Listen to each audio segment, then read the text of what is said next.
నల్గొండ జిల్లా హాలియా పట్టణంలో నిర్వహించిన విద్యుత్ ప్రగతి కార్యక్రమంలో తెలంగాణ శాసన మండలి చైర్మన్ గుత్తా సుఖేందర్ రెడ్డి పాల్గొన్నారు. తెలంగాణ దశాబ్ది ఉత్సవాల్లో భాగంగా విద్యుత్ ప్రగతి దినోత్సవం నిర్వహించారు. ఈ సందర్భంగా ఆయన మాట్లాడుతూ గత 9 సంవత్సరాల్లో తెలంగాణ రాష్ట్రం గొప్పగా అభివృద్ధి చెందిందన్నారు. రైతులకు ఉచితంగా 24 గంటల ఉచిత కరెంటు ఇస్తున్న రాష్ట్రం ఒక్క తెలంగాణ రాష్ట్రమేనన్నారు. గతంలో కరెంటు కోసం నిరసనలు చేసేవారని ఇప్పుడు ఆ పరిస్థితి లేదని చెప్పారు. పవర్ హాలిడేస్ కారణంగా చాలా పరిశ్రమలు మూతపడ్డాయని, కానీ తెలంగాణ రాష్ట్రం ఏర్పడిన తర్వాత నో పవర్ హాలిడేస్ అని తెలిపారు.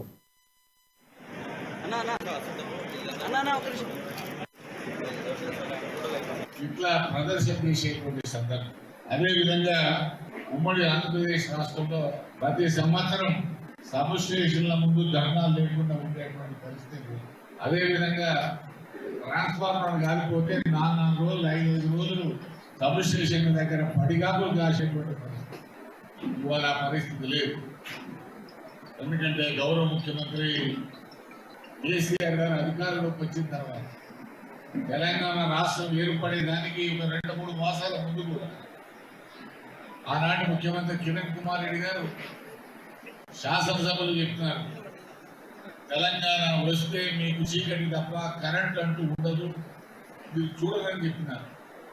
కానీ ఈరోజు మొత్తం యావత్ భారతదేశంలో